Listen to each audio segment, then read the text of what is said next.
शं वरुणः शन्नो भवत्वर्यमा शन्न इन्द्रो बृहस्पतिः शन्नो विष्णुरुक्रमः ॐ शान्ति शान्ति शान्तिः।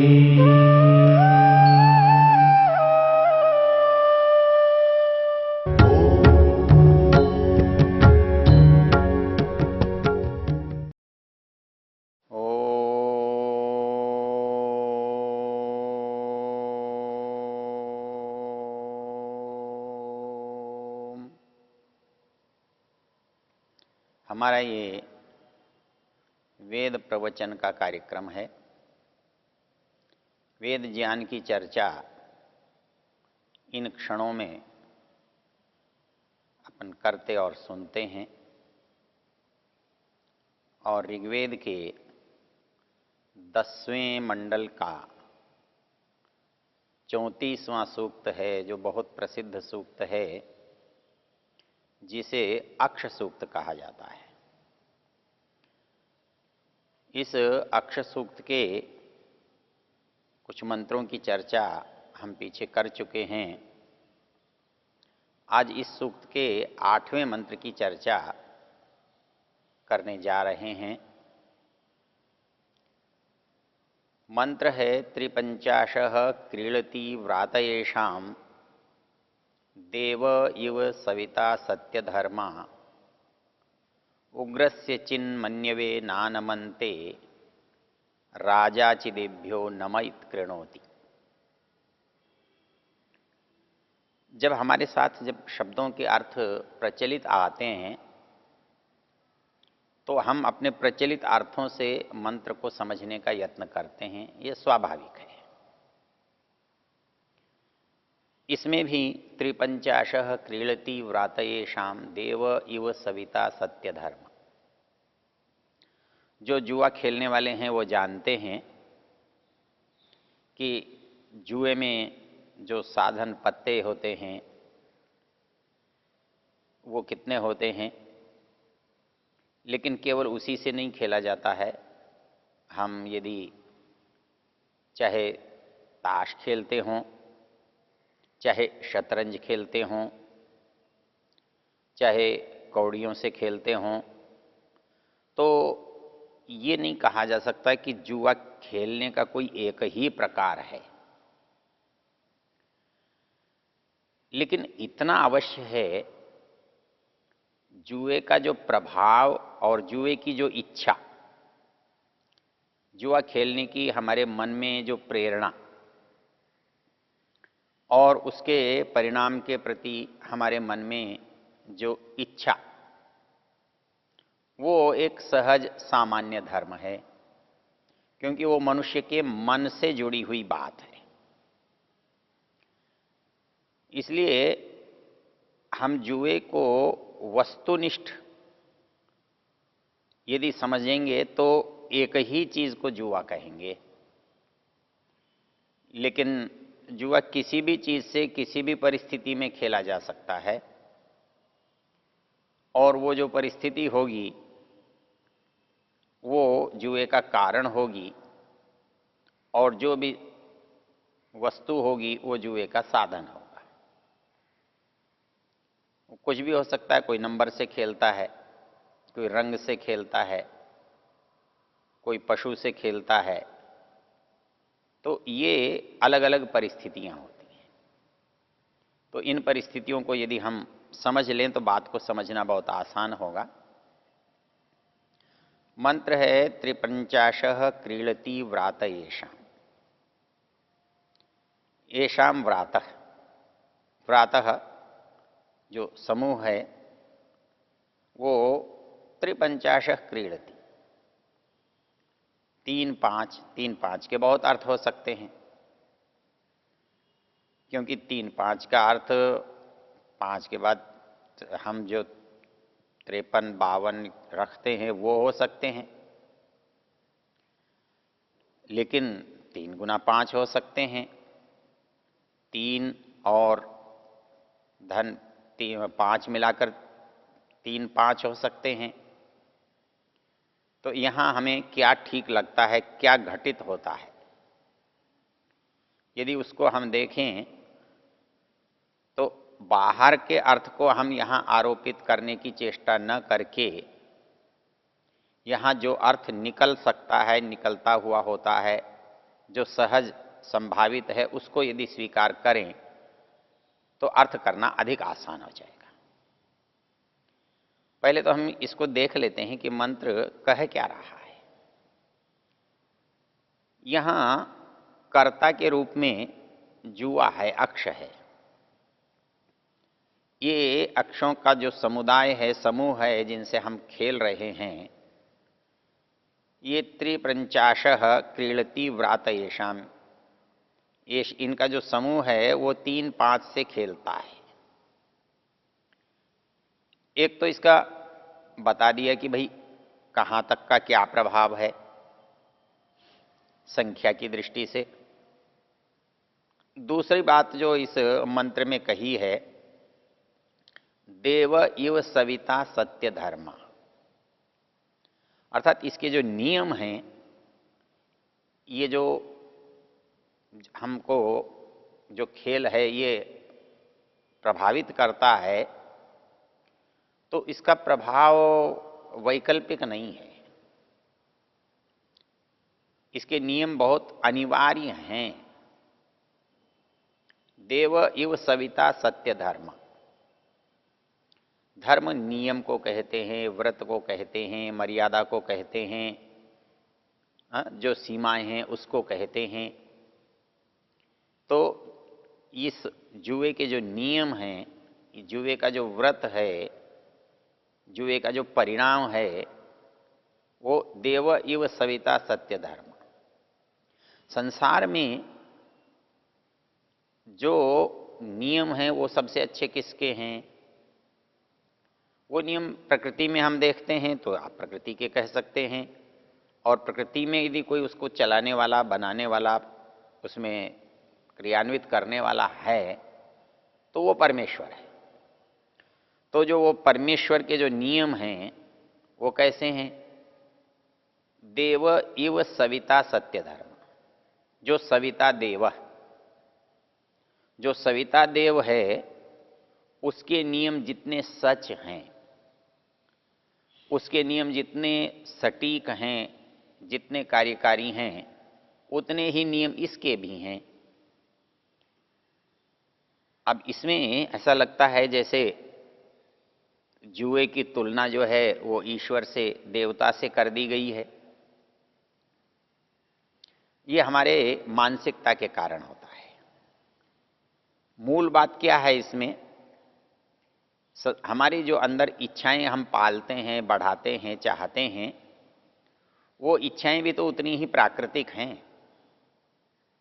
वो इच्छाएं हमारे अंदर उसी तरह से सहज रूप से उत्पन्न होती हैं, और उसके नियम भी उतने ही जटिल हैं। आप परोपकार करेंगे तो परोपकार से होने वाला लाभ, या आप राग द्वेष काम क्रोध लोभ मोह में पड़ेंगे तो इससे होने वाली हानि वैकल्पिक नहीं है। न तो कभी ऐसा होगा कि आपने कोई श्रेष्ठ अच्छा काम किया है, उसका फल कभी बुरा होगा। यदि किसी अच्छे काम का कभी फल बुरा नहीं होगा तो फिर बुरे काम का भी कभी फल अच्छा नहीं होगा। ये नियम निश्चित हैं। यदि प्रकृति में नियम निश्चित न हो तो प्रकृति का व्यवहार और व्यापार दोनों नहीं बन सकता।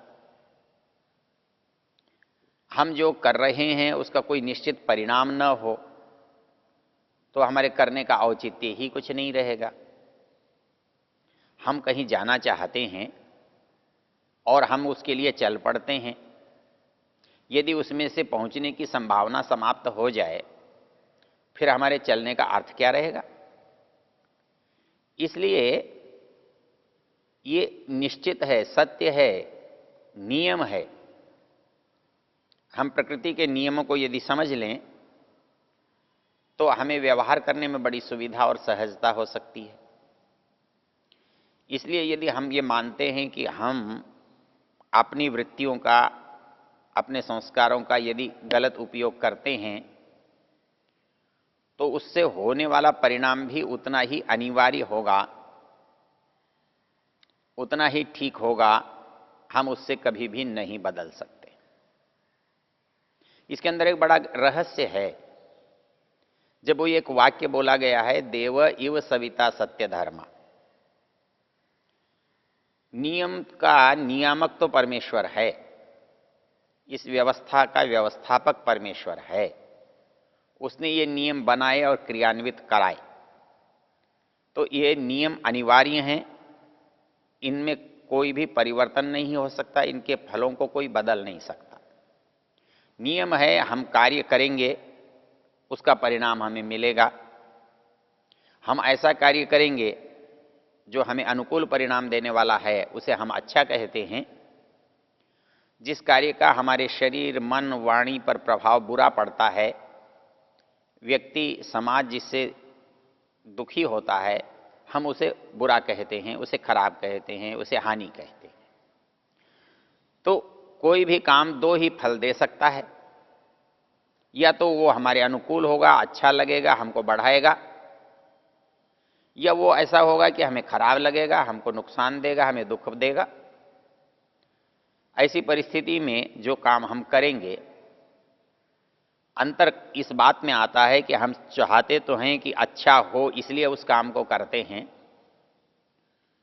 लेकिन काम तो हमने कर लिया, परिणाम अनुकूल नहीं होता। क्यों नहीं होता? उसका कारण है देव इव सविता सत्य धर्म।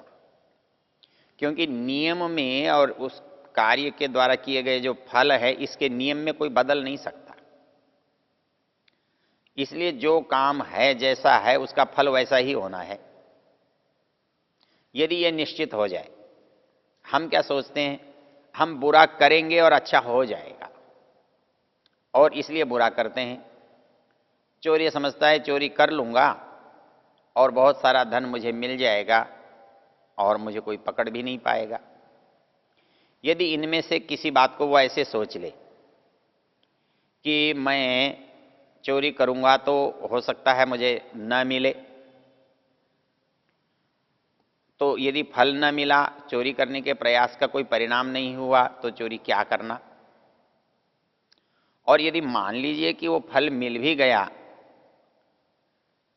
तो उस फल के साथ एक दंड रूप जो फल है, जो चोरी करने वाले के लिए है, वो मिलेगा कि नहीं मिलेगा? अभी तो मैं ये सोचता हूं वो नहीं मिलेगा, मैं उससे बच सकता हूं, इसलिए मैं चोरी करने चला जाता हूं। यदि इन दोनों में से मुझे किसी पर संदेह हो,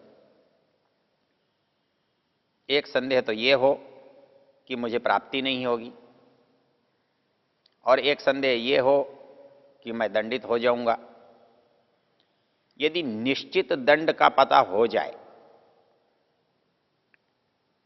तो व्यक्ति करे, यह संभव नहीं है।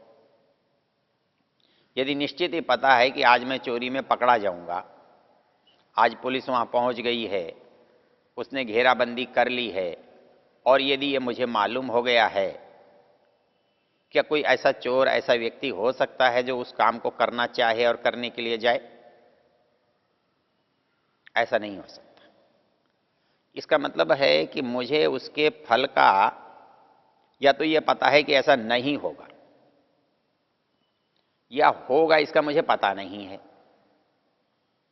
ये दो परिस्थितियां हो सकती हैं जिसके कारण से मैं उस काम को करता हूं, और पता नहीं होने पर फंस जाता हूं, गलत पता होने पर फंस जाता हूं। तो दुनिया में जब भी कोई आदमी कोई बुराई करता है तो वो एक कमी के कारण करता है। वो एक कमी ये है कि जो मैं कर रहा हूं इसका यह फल है या इसका यह फल नहीं है। यदि निश्चित कर्म का निश्चित फल मुझे मालूम हो जाए तो मैं वही कर्म करूंगा जिससे मुझे जो फल मिलता है चाहिए। फिर मैं कभी भी वो काम नहीं करूंगा जो फल मुझे नहीं चाहिए और उस काम करने से मिलता हो। ये बहुत ही गहरा तथ्य है। सारा संसार गलत काम करके उचित फल चाहता है। ये आश्चर्य की बात है। नीतिकार ने कहा है कि मनुष्य जानता है कि धर्म से सुख होता है, वो धर्म करता नहीं है। मनुष्य जानता है कि अधर्म से दुख होता है, लेकिन वो अधर्म को छोड़ता नहीं है। ये बात इसलिए होती है कि हम जो धर्म और अधर्म के फल को अनिश्चित मानकर चलते हैं। यदि सब ये मान लें कि धर्म से सुख ही होता है, तो दुनिया में ऐसा कौन आदमी है जो सुख चाहता है और धर्म न करे? और यदि मुझे पता हो कि अधर्म से दुख ही होता है, यदि ये बोध मेरे अंदर हो और फिर मैं अधर्म करूं, ऐसा कैसे संभव है?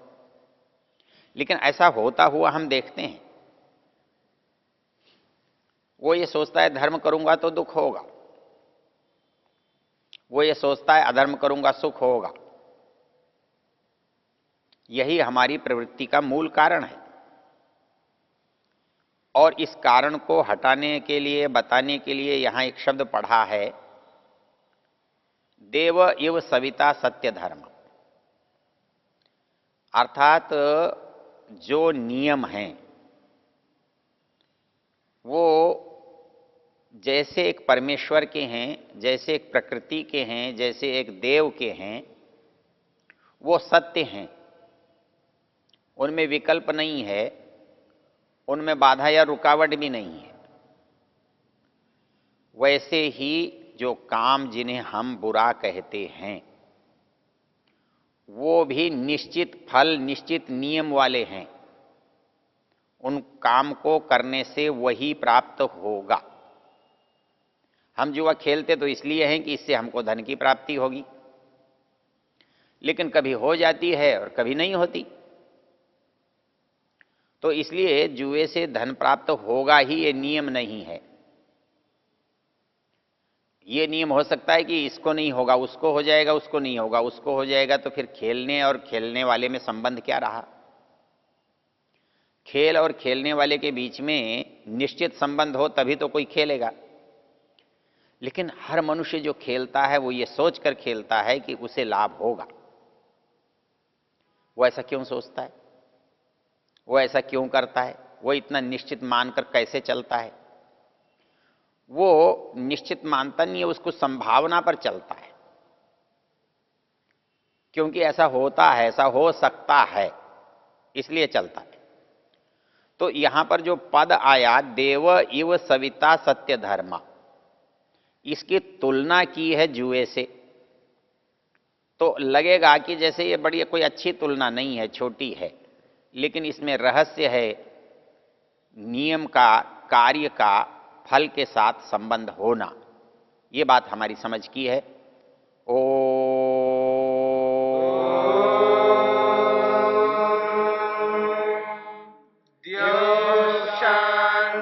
शांतिरंतरिक्षं शांति पृथिवी शांतिरापः शांतिरोषधयः शांतिः वनस्पतयः शांतिर्विश्वे देवा शांतिर्ब्रह्म शांति सर्वं शांति शांतिरेव शांति क्षमा